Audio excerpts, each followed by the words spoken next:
കർത്താവിന് നമ്മളിലേക്ക് ചാഞ്ഞു വരാൻ വേണ്ടി ബൈബിൾ ഉപയോഗിക്കുന്ന ഏറ്റവും നല്ല വാക്കുകളൊന്നാണ്, അവൻ എൻ്റെ മേൽ ചാഞ്ഞു വന്ന് ബെൻഡ് ചെയ്ത് വന്നു.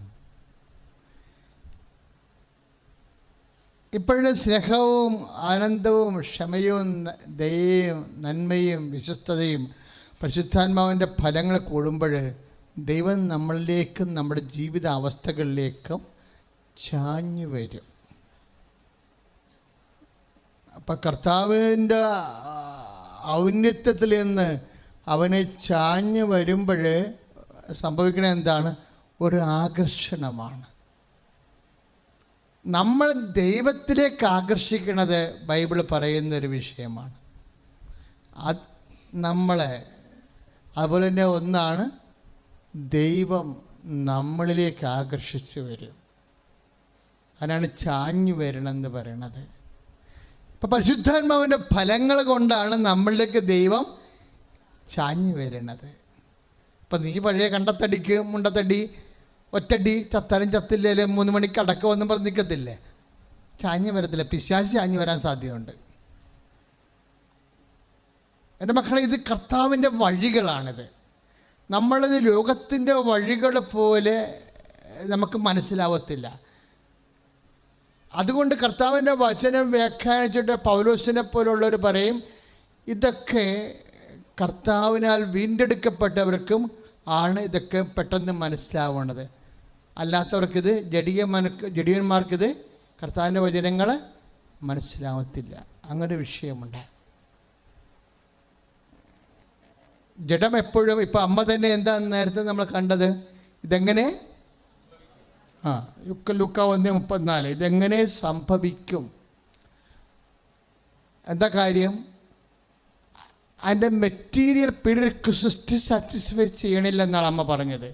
ഒരു പദാർത്ഥത്തിൻ്റെ കണ്ടൻ്റ് ഉണ്ട്, അതിൻ്റെ ആവശ്യങ്ങൾ നിറവേറ്റുന്നില്ല. ബൈബിളിൽ ഇപ്പോൾ ഒരു സംഭവം അമ്മയുടെ വർത്തമാനം എന്താ?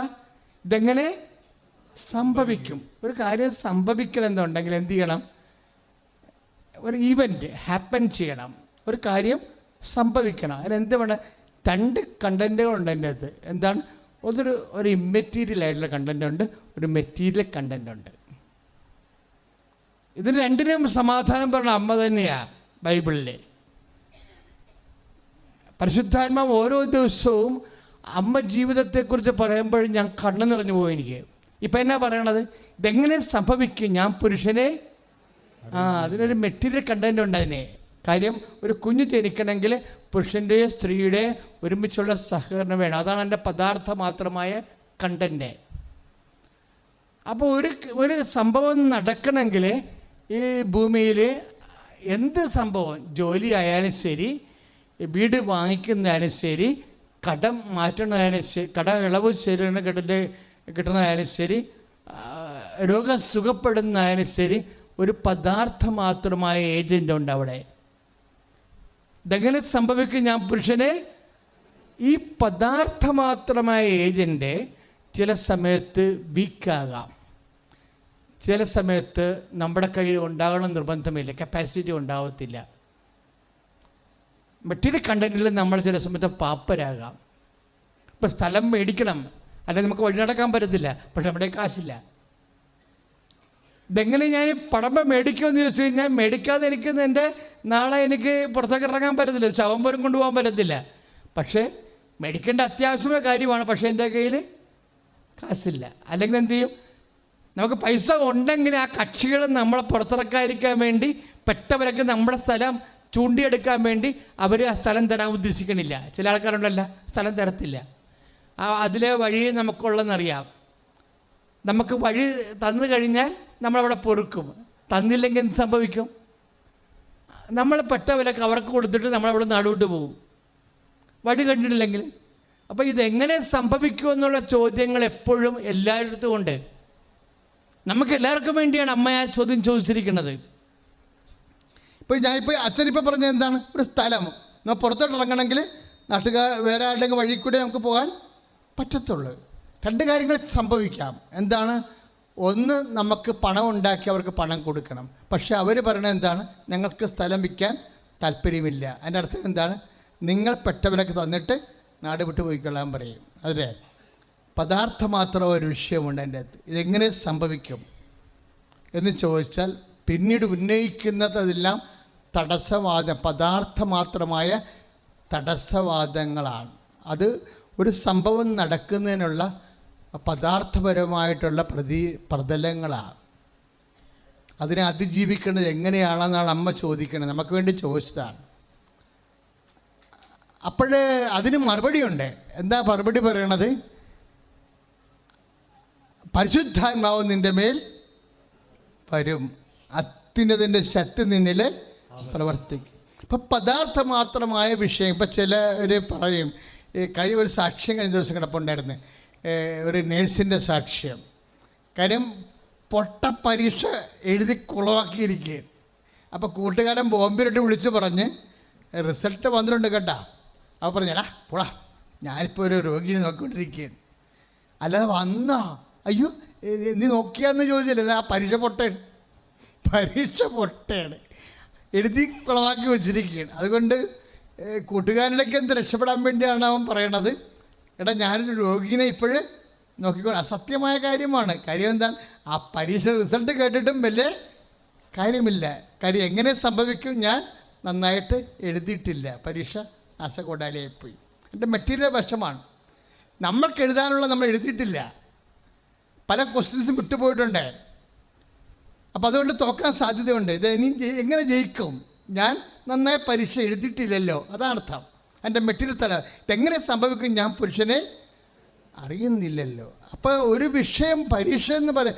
പക്ഷേ അവൻ രോഗിയെ നോക്കിക്കഴിഞ്ഞ് 1 മണിക്കൂർ കഴിഞ്ഞപ്പോഴേ അവന് തോന്നി ഞാൻ എഴുതിയിട്ടില്ല, പക്ഷേ നാട്ടിൽ ചെന്നപ്പോൾ അമ്മ പറഞ്ഞിട്ട് ഞാൻ ഉടമ്പടി ചെയ്തിട്ടുണ്ടെന്ന്. ആ സാക്ഷ്യം കിടക്കുന്നു, ഞങ്ങൾ വെട്ടിയിട്ടിട്ടുണ്ട്.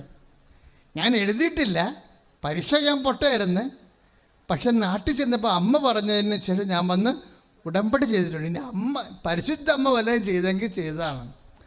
പക്ഷെ രോഗി നോക്കിക്കഴിഞ്ഞ് അവൻ റിസൾട്ട് നോക്കിയപ്പോൾ അമ്മ അവനെ ജയിപ്പിച്ചിരിക്കുന്നു. കൈയടിച്ച് കിടത്താൻ സ്ഥലല്ലേ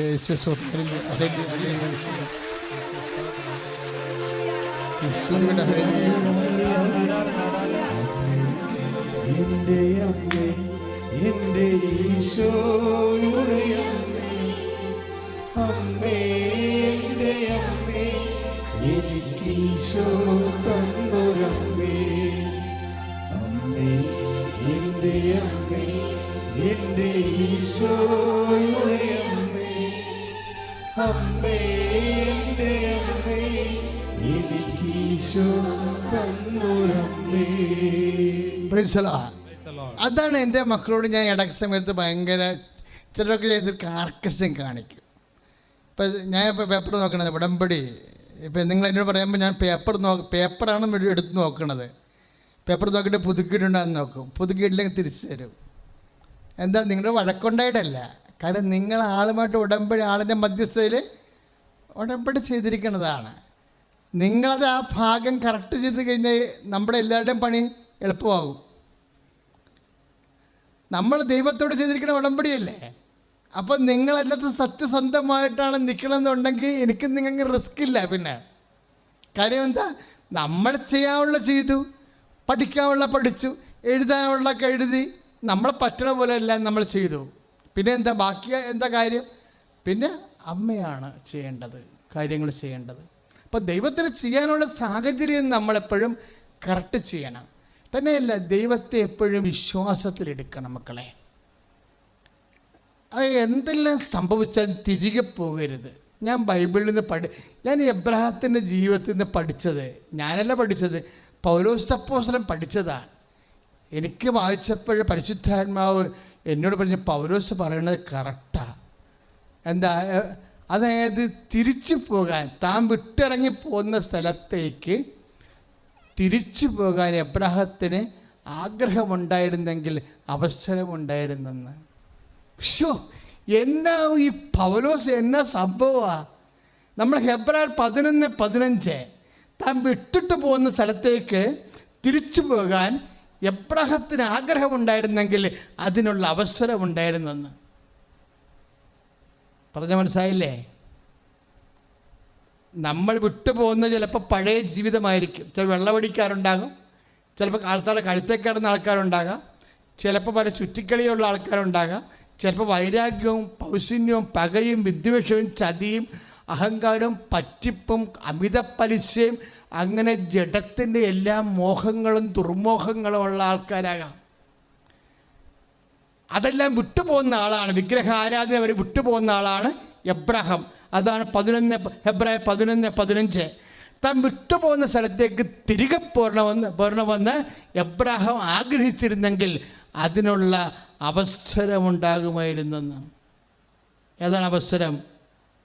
സൊദോം ഗൊമോറയിൽ തീയിടാൻ പോണമെന്ന് പറഞ്ഞപ്പോഴേ എബ്രഹാം കൂടാരത്തിൽ താമസിക്കുക. എങ്ങാനും ഒരു കഷ്ണം തീ കൂടാരത്തിൽ വീണാന്ന് ഒത്തുപോകാൻ സംഭവം. ഇപ്പം നമ്മൾ സൊദോം ഗൊമോറയുടെ കഥ വായിക്കണില്ലേ ഉൽപ്പത്തി പുസ്തകത്തിൻ്റെ 11-ാം അധ്യായത്തിൽ? ഇപ്പം സൊദോം ഗൊമോറയുടെ ഭാഗമുള്ള സ്ഥലത്താണ് എബ്രഹാം താമസിക്കുന്നത്. അതിൻ്റെ അകത്തല്ലെന്ന് മാത്രമേ ഉള്ളൂ. ലോത്ത് മാത്രമേ സൊദോം ഗൊമോറയിൽ താമസിക്കുന്നുള്ളൂ. എന്നാൽ അതിൻ്റെ സമീപ പ്രദേശത്താണ് എബ്രഹാം താമസിക്കുന്നത്.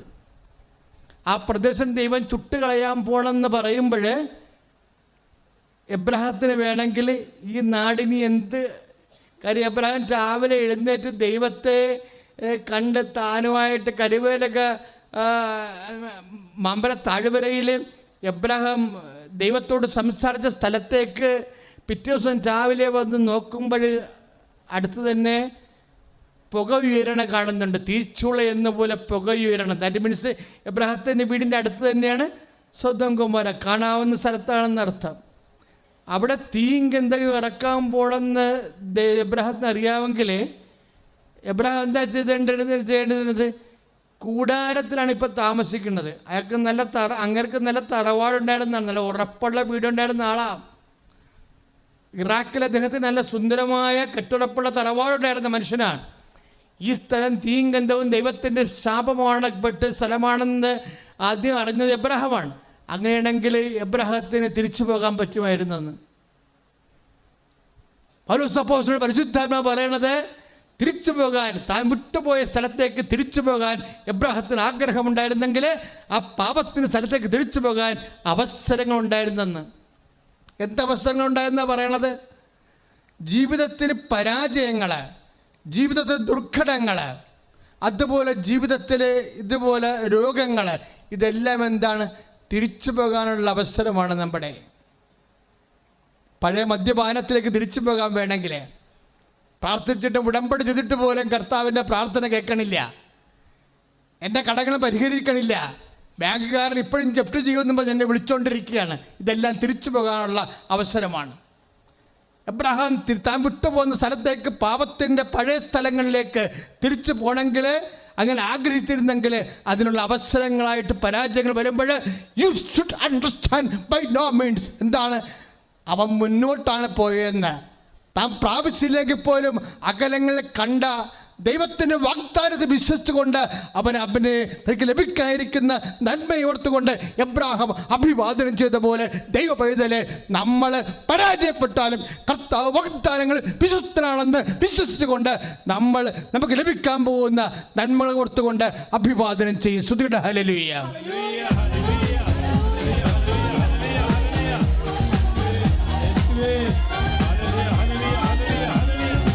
ഫിലിപ്പി 4:19 എൻ്റെ ദൈവം തൻ്റെ മഹത്വത്തിൻ്റെ സമ്പന്നതയിൽ നിന്നും യേശുക്രിസ്തു വഴി എനിക്ക് ആവശ്യമുള്ളതെല്ലാം നൽകും.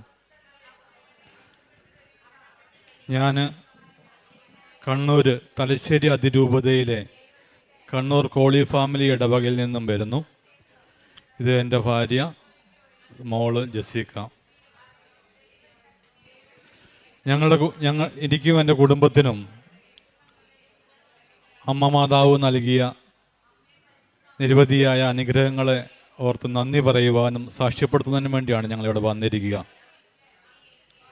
ആദ്യമായിട്ട് ഇത് എൻ്റെ മോള് ജസീക്ക. അവൾ MCA കഴിഞ്ഞ് ജോലിക്ക് വേണ്ടി ശ്രമിച്ചുകൊണ്ടിരിക്കുകയായിരുന്നു. പല കമ്പനികളുടെയും ജോലിക്ക് വേണ്ടി ടെസ്റ്റൊക്കെ ജയിച്ച് ഇൻ്റർവ്യൂ കഴിയും. പക്ഷെ ജോലിക്ക് അപ്പോയിൻമെൻ്റ് ഓർഡർ കിട്ടിയല്ല. ഇങ്ങനെ മുന്നോട്ട് പോകുമ്പോൾ അവൾ മാതാവിനോട് പ്രാർത്ഥിച്ച് ജപമാല റാലിയിൽ പങ്കെടുത്ത് ഈ നിയോഗം വെച്ച് പ്രാർത്ഥിച്ചു. അപ്പോഴവൾക്ക് കമ്പനിയിൽ നിന്നും അന്ന് വൈകുന്നേരം തന്നെ കമ്പനിയിൽ നിന്ന് അപ്പോയിൻമെൻ്റ് ഓർഡർ വന്നു. ബോംബെയിൽ 3 മാസത്തെ ട്രെയിനിങ്ങിന് ജോയിൻ ചെയ്യണം. അപ്പോൾ ബോംബെ എന്ന് കേട്ടപ്പോൾ ഞങ്ങളെല്ലാവരും പേടിച്ചു. ഇവിടെ ഒറ്റയ്ക്ക് ബോംബെക്ക് എങ്ങനെ വിടും? അപ്പോൾ ആ സമയത്ത് എനിക്ക് മദർ ഹോമിൽ ഒരു ധ്യാനത്തിൽ പങ്കെടുക്കാൻ വേണ്ടി സാധിച്ചു. ഞാനൊരു മതാധ്യാപകനാണ്, സൺഡേ സ്കൂൾ ഹെഡ് മാസ്റ്ററാണ്. അതുകൊണ്ട് ഞങ്ങൾക്ക് മതാധ്യാപകർക്കൊരു ധ്യാനം ഉണ്ടായിരുന്നു. ആ ധ്യാനത്തിൽ പങ്കെടുക്കുന്ന സമയത്ത്, കൗൺസിലിങ്ങിന് സമയത്ത് ഞാനിങ്ങനെ കൗൺസിലറോട് പറഞ്ഞു, മോൾക്ക് ഇങ്ങനെ ഒരു അപ്പോയിൻമെൻറ്റ് കിട്ടിയിട്ടുണ്ട്, ബോംബെക്ക് ആയതുകൊണ്ട് ഞങ്ങൾക്ക് വിടാൻ വേണ്ടി ഒരു ധൈര്യമില്ല, ഒന്ന് പ്രാർത്ഥിച്ചിട്ടൊന്ന് പറയാമോ എന്ന് ചോദിച്ചു. അപ്പോൾ അദ്ദേഹം പ്രാർത്ഥിച്ചിട്ട് പറഞ്ഞു, ദൈവം പറയുന്നു, നിങ്ങളുടെ മകൾക്ക് ജോലി കൊടുത്തത് ഞാനാണ് എങ്കിൽ അവളെ സംരക്ഷിക്കുവാൻ എനിക്കറിയാം എന്നുള്ള മെസ്സേജാണ് കിട്ടുന്നത്. അതുകൊണ്ട് ഒരിക്കലും ഭയപ്പെടേണ്ടതില്ല, വിട്ടോളാൻ പറഞ്ഞു. അങ്ങനെ അവളെ ബോംബെക്ക് വിട്ടു. 3 മാസത്തെ ട്രെയിനിങ്ങിന് ശേഷം ആ സമയത്ത് ഞങ്ങളുടെ പ്രാർത്ഥന, മാതാവിനോടുള്ള പ്രാർത്ഥന, ഇവിടെ എപ്പോഴെങ്കിലും വീട്ടിലെപ്പോഴും വരാൻ പറ്റുന്ന സ്ഥലത്തൊരു അപ്പോയിൻമെൻറ്റ് കിട്ടണമേ എന്നായിരുന്നു. അത് ഇവൾക്ക് ബാംഗ്ലൂർ കെങ്കേരി എന്ന സ്ഥലത്ത് മൈൻഡ് ട്രീ എന്ന കമ്പനിയിൽ ജോലി ലഭിച്ചു. അപ്പോൾ അമ്മ മാതാവിൻ്റെ ഓരോ അനുഗ്രഹം കൊണ്ടാണ് ഇത് സാധിച്ചത്. അതുവരെ ഇവൾക്ക് ജോലിയില്ലാത്തതിൻ്റെ ഒരു ബുദ്ധിമുട്ട് ഇവൾക്കും ഞങ്ങൾക്കും ഉണ്ടായിരുന്നു. അതുപോലെ തന്നെ അതിനിടയ്ക്ക് ഇവൾക്ക് നെറ്റിൻ്റെ എക്സാം ഒന്ന് എഴുതാൻ വേണ്ടി പറഞ്ഞു. ഇവളൊന്നും പ്രാക്ടീസ് ചെയ്തിട്ടില്ല. നമുക്കറിയാം, നെറ്റ് ടീച്ചിങ് എക്സ്പീരിയൻസ് ഉള്ളവരും വളരെ മാസങ്ങളുടെ ട്രെയിനിങ് ഒക്കെ നടത്തിയ ശേഷമാണ് നെറ്റിന് എക്സാം എഴുതാൻ പോകാറുള്ളത്. എന്നാൽ ഇവള് ഒരു ട്രെയിനിങ്ങും ഇല്ലാതെ അമ്മ മാതാവിനോട് പ്രാർത്ഥിച്ചിട്ട് അവൾ പരീക്ഷ എഴുതാൻ വേണ്ടി പോയി. ഈ ആദ്യത്തെ അറ്റംപ്റ്റിൽ തന്നെ അവൾക്ക് നെറ്റ് കിട്ടി. എനിക്ക് ഞാനൊരു ഹെഡ് മാസ്റ്ററൊക്കെ ആണെങ്കിലും വചനം വായിച്ചാൽ എനിക്ക് ഓർമ്മയിൽ നിൽക്കുന്നില്ലായിരുന്നു. ഞാൻ അമ്മ മാതാവിനോട് പ്രാർത്ഥിച്ചു, അമ്മേ വചനാഭിഷേകം തരണം എനിക്ക്. കാരണം കുട്ടികളോട് വചനം സംസാരിക്കുമ്പോൾ അതിൻ്റെ വാക്യങ്ങളൊന്നും എനിക്ക് പറയാൻ വേണ്ടി സാധിക്കുന്നില്ല. അപ്പോൾ ഞാൻ പ്രാർത്ഥിച്ച അമ്മ അതിനുള്ള അനുഗ്രഹം എനിക്ക് നൽകി. ഇന്നിപ്പോൾ എനിക്ക് 250ഓളം വചനങ്ങൾ, വാക്യങ്ങളടക്കം എനിക്ക് പറയാൻ വേണ്ടി ഓർമ്മയിലുണ്ട്. ഞാനത് എൻ്റെ ക്ലാസ്സുകളിലൊക്കെ ഞാൻ ഉപയോഗിക്കുകയും ചെയ്യുന്നു. അത് പരിശുദ്ധ അമ്മയുടെ അനുഗ്രഹം കൊണ്ടാണ് എനിക്കത് സാധിച്ചത്. അതുപോലെ തന്നെ വൈഫിന് പ്രൊമോഷൻ കിട്ടി. അതിനെക്കുറിച്ച് വൈഫ് സംസാരിക്കും. പരിശുദ്ധ അമ്മയ്ക്കും തൃക്കുമാരനും കോടാനുകോടി നന്ദി പറഞ്ഞുകൊണ്ട് ഞങ്ങളുടെ കുടുംബം മുഴുവൻ ഇവിടെ നന്ദി പറയുന്നതിന് വേണ്ടി എത്തിയിരിക്കുകയാണ്. ഞാനൊരു ടീച്ചറാണ്, ആർമി സ്കൂളിലാണ് പഠിപ്പിക്കുന്നത്. അപ്പം ഞാനിവിടെ ആദ്യമായിട്ട് 2023 ഉടമ്പടി എടുക്കുന്നതിന് വേണ്ടി വന്നത്. യാദൃശ്ചികമായിട്ട് വന്നതാണ്. ഞങ്ങളുടെ പള്ളിയിലുള്ള ഒരു ടീച്ചറുടെ നിർബന്ധം കൊണ്ട് വെറുതെ ഒന്ന് കണ്ട്, കൃപാസനത്തെക്കുറിച്ച് അധികമൊന്നും അറിയത്തില്ല, അങ്ങനെ കൃപാസനം എന്നുള്ളത് കേട്ടിട്ട് ഈ ടീച്ചർ പറഞ്ഞ് കൃപാസനത്തിലൊന്നും ഒരിക്കലെങ്കിലും പോകണേ ടീച്ചറെ പറഞ്ഞവരുടെ നിർബന്ധം കൊണ്ട് ഞാനിവിടെ കൃപാസനത്തിലൊന്ന് വന്ന് കണ്ടിട്ട് പോകാമെന്ന് വിചാരിച്ചിട്ട് വന്നതാണ്. അപ്പോൾ ഇവിടെ വന്നപ്പോഴേ ഞങ്ങൾ ബസ്സിൽ കൊണ്ടുവന്ന ചേച്ചി പറഞ്ഞു, ഇവിടെ ഉടമ്പടി എടുക്കുന്നതാണ് ഇവിടുത്തെ നേർച്ച, കണ്ടിട്ട് പോകുന്നതല്ല, അതിപ്പം ഉടമ്പടി എടുത്തോളാൻ പറഞ്ഞു. അങ്ങനെ എന്തായാലും ഉടമ്പടി എടുത്തു. ഉടമ്പടിയിൽ ഞാൻ എഴുതിയ നിയോഗങ്ങളിലൊന്ന്, അപ്പോൾ ഞങ്ങൾക്ക് 20 വർഷത്തെ സർവീസ് കഴിയുമ്പോൾ 10 വർഷം കഴിയുമ്പോൾ ഒരു പ്രൊമോഷനുണ്ട്. അത് കഴിഞ്ഞ് 10 വർഷം കൂടെ കഴിഞ്ഞ്, അതായത് 20 വർഷം കഴിയുമ്പോൾ ഒരു പ്രൊമോഷനും കൂടിയുണ്ട്. അപ്പോൾ എനിക്ക് 2020 പ്രൊമോഷൻ കിട്ടേണ്ടതാണ്. പക്ഷേ 24 പ്രൊമോഷൻ തന്നിട്ടില്ല. പ്രൊമോഷന് വേണ്ടിയിട്ട് അപ്ലൈ ചെയ്ത സമയത്ത് പറയുന്നത് എന്താണെന്ന് ചോദിച്ചാൽ, ഞങ്ങളുടെ സർവീസ് ബുക്കിൽ 5 വർഷം തുടർച്ചയായിട്ടുള്ള 5 വർഷങ്ങളിൽ കമാൻഡൻ്റാണ് ഞങ്ങളുടെ ചെയർമാൻ, ആർമി കമാൻഡൻ്റ്. അപ്പോൾ 5 വർഷം തുടർച്ചയായിട്ട് വെരി ഗുഡ് എന്നുള്ള സർട്ടിഫിക്കറ്റ് കമാൻഡൻ്റ് സർട്ടിഫൈ കഴിഞ്ഞാൽ മാത്രമേ ഞങ്ങൾക്ക് പ്രൊമോഷൻ കിട്ടുള്ളൂ. അതിന് മുന്നേ വരെയുള്ള നിയമം എന്താണെന്ന് ചോദിച്ചാൽ ഗുഡെന്ന് മാത്രം മതിയായിരുന്നു, ഗുഡെന്ന് മാത്രം സർട്ടിഫൈ ചെയ്താൽ മതിയായിരുന്നു. അപ്പോൾ ഈ നിയമം മാറിയതനുസരിച്ച് അറിയാതെ കമാൻഡൻറ്റ് എനിക്കും എൻ്റെ കൂടെയുള്ളൊരു ടീച്ചർക്കും അതിനുശേഷം വരുന്ന ടീച്ചർമാരുടെയും സർവീസ് റെക്കോർഡിൽ ഗുഡെന്ന് മാത്രം എഴുതി. വെരി ഗുഡ് ആയിരുന്നു എഴുതേണ്ടത്, പക്ഷെ ഗുഡെന്ന് മാത്രം എഴുതി. അദ്ദേഹത്തിന് അതിനെക്കുറിച്ച്, ആ നിയമം മാറിയതിനെക്കുറിച്ച് അറിയാതെ പോയതുകൊണ്ടാണ് അങ്ങനെ സംഭവിച്ചത്. അതുകൊണ്ട് വെരി ഗുഡ് ഇല്ലാത്തത് കൊണ്ട് ഞങ്ങൾക്ക് ഇനി വരുന്നവർക്കും പ്രൊമോഷൻ ലഭിക്കില്ല എന്ന് പറഞ്ഞ് ഞങ്ങളുടെ ഫയൽ മടക്കി. അപ്പോൾ അങ്ങനെയാണ് ആ ഒരു കാര്യത്തിന് വേണ്ടിയിട്ടാണ് ഞാൻ ഉടമ്പടിയിൽ നിയോഗം വെച്ചത്. എന്തായാലും ഒരാഴ്ചയ്ക്കുള്ളിൽ രാജ്യത്തിൽ 217 ആർമി സ്കൂളുകളുണ്ട്. അവിടെ മുഴുവൻ ഒരേ നിയമമാണ്. അപ്പോൾ ആ സ്കൂളുകളിലെല്ലാം നിയമം മാറി ഒരു സർക്കുലർ വന്നു ഒരാഴ്ച ഉടമ്പടി എടുത്ത് ഒരാഴ്ച കഴിഞ്ഞപ്പോഴേക്കും വെരി ഗുഡ് എന്ന് വേണ്ട, ഗുഡെന്ന് എഴുതി പോയതുകൊണ്ട് പല സ്കൂളുകളിലും അങ്ങനെ സംഭവിച്ചിട്ടുള്ളത് കൊണ്ട് പിന്നെ ഗുഡെന്നുള്ളവർക്കും 2024 ഒക്ടോബർ വരെയുള്ളവർക്ക് ഗുഡെന്നാണെങ്കിലും പ്രൊമോഷൻ കൊടുത്തോളാൻ വേണ്ടിയിട്ട് അവിടുന്ന് ഉത്തരവ് വന്നു. ഉത്തരവ് വന്നത് മാത്രമല്ല 3% ഞങ്ങളുടെ ബേസിക് പേയിൽ ഇൻക്രിമെൻറ്റും കൂടെ കൊടുത്തോളാൻ പറഞ്ഞ് നിയമം തന്നെ മാതാവ് മാറ്റിത്തന്നു. അതിന് മുന്നേ വരെ 3% ഇൻക്രിമെൻ്റ് എന്നുള്ളൊരു ഓപ്ഷൻ ഉണ്ടായിരുന്നില്ല. അപ്പം ഈ ഞങ്ങളുടെ ഉത്തരവ് മാറി വന്നതിനോട് കൂടി തന്നെ 3% ഇൻക്രിമെൻറ്റും കൂടെ കൊടുക്കാനുള്ള ഒരു ഉത്തരവ് മാതാവ്, ഞാൻ പൂർണ്ണമായിട്ട് വിശ്വസിക്കുന്നു അത് മാതാവ് ഇടപെട്ടാണ് ആ നിയമം തന്നെ മാറ്റി, രാജ്യത്തെ നിയമം തന്നെ മാറ്റി ഞങ്ങൾക്ക് ആ ഒരു അനുഗ്രഹം നൽകിയത്. അതുപോലെ തന്നെ ഇവളുടെ നെറ്റിൻ്റെ കാര്യം ഹസ്ബൻഡ് പറഞ്ഞിരുന്നു.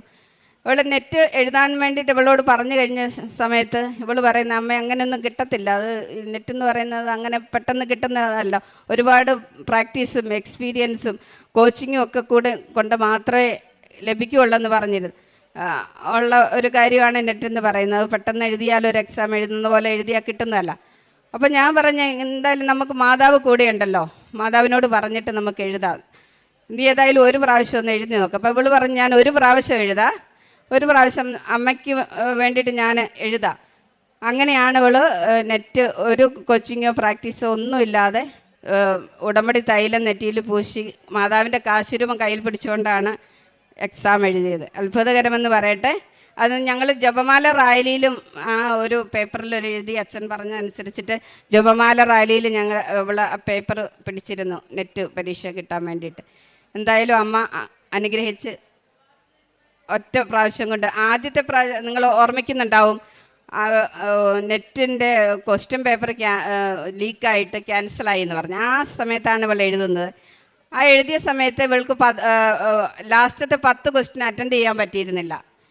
അത് അറിയുന്ന ക്വസ്റ്റ്യൻ ആയിരുന്നു, പക്ഷേ 10 ക്വസ്റ്റ്യൻ അറ്റൻഡ് ചെയ്യാൻ പറ്റിയിരുന്നില്ല അവൾ. അതുകൊണ്ട് തന്നെ ആ പരീക്ഷ എഴുതിയതിന് ശേഷം വീട്ടിൽ വന്നതിന് ശേഷം പറഞ്ഞ് 10 എഴുതാൻ പറ്റിയിട്ടില്ല, അതുകൊണ്ട് കിട്ടാൻ യാതൊരു സാധ്യതയില്ല. അപ്പോഴാണ് പെട്ടെന്ന് പിന്നെ ടി വിയിലൊക്കെ വാർത്ത വരുന്നത്, നെറ്റിൻ്റെ ക്വസ്റ്റ്യൻ ലീക്കായി ക്യാൻസലായിന്ന്. അപ്പോൾ ക്യാൻസലായി, ആ എക്സാം ക്യാൻസലായി. വീണ്ടും നോട്ടിഫിക്കേഷൻ വന്നു. രണ്ടാമത് വീണ്ടും 1 മാസം കഴിഞ്ഞപ്പോൾ വീണ്ടും എക്സാം നടത്തി. ആ എക്സാമിലാണ് മോള് നെറ്റ് ക്വാളിഫൈ ചെയ്യുന്നത്. അത് മാതാവിൻ്റെ വലിയൊരു അനുഗ്രഹമായിട്ട് ഞങ്ങൾ കരുതുകയാണ്.